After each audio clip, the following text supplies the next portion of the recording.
Let's bring back Valeria Giannotta. She's the director of CeSPI's Observatory on Türkiye. She joins me back at the studio. Valeria, good to have you back.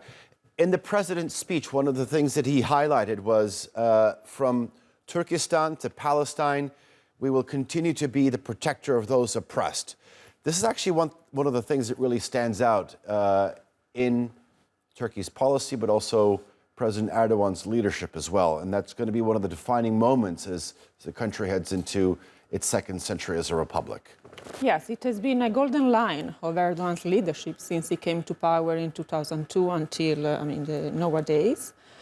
Standing up and giving voice to the oppressed, to the people that they are underrepresented within the international community as well. And here it comes the need of reforming the UN system and UN Security Council within the UN. Indeed, President Erdogan has been saying several times and reiterated that the world is bigger than five, referring to the 5 permanent members within the UN Security Council. And giving voice as well to some countries that they are not represented. For example, countries from African countries, South American countries, Asia, and also to some organizations that they are not accountable nowadays within the UN, so they do not have any space within the international system.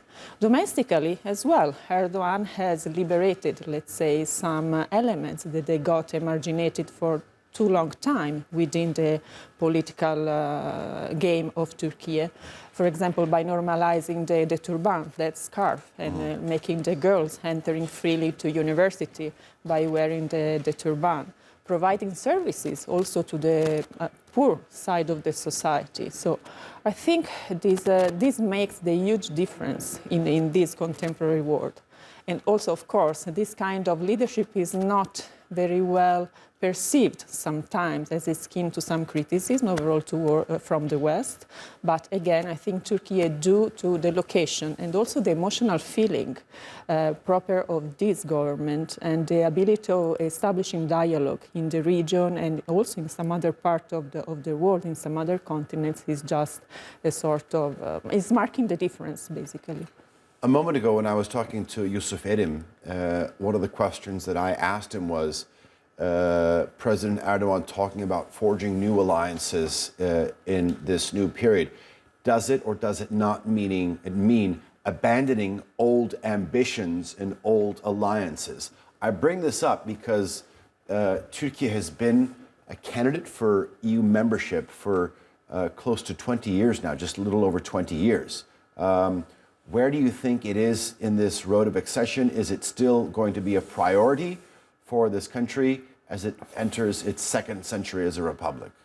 I think it's a priority, but Turkey nowadays is pretty much aware that there are some other priorities coming from the region and from the geographical necessity of the country as well. The main question is whether from the European Union is a priority to have Turkey in, because what we have witnessing so far, it has been a sort of double standards towards Turkey.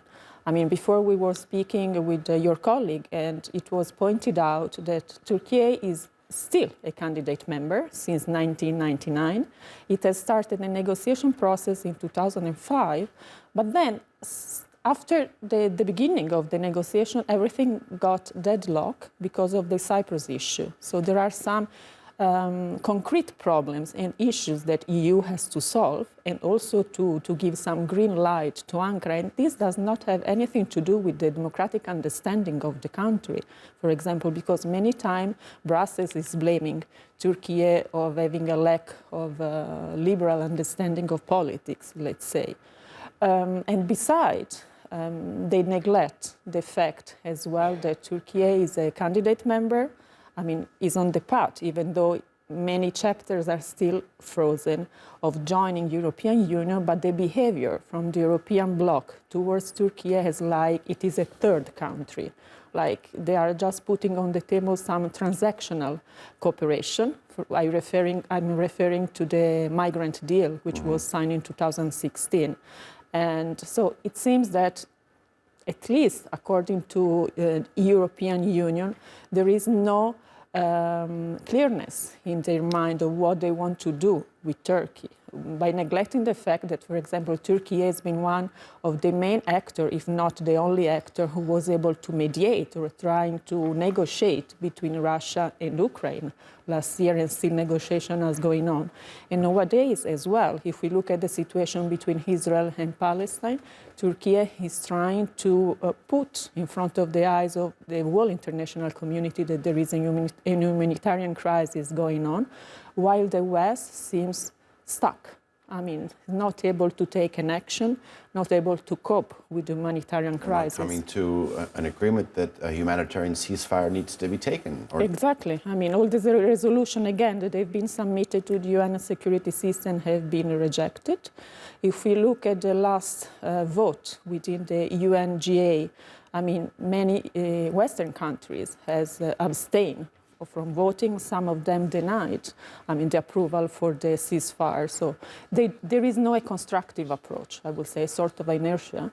And while in this side, at least, there is dialogue, a constant dialogue going on with the other regional countries, and as well as with the main opponents group. I mean, the Israeli government, even though Erdogan has taken a very harsh stance because of the current crisis, I mean, which is not human, right? Bombing hospital and civilian people.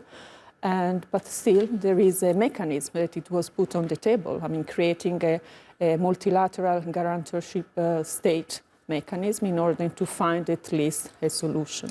Okay. Valeria Giannotta, thank you very much for joining us here on our special coverage. Do appreciate it.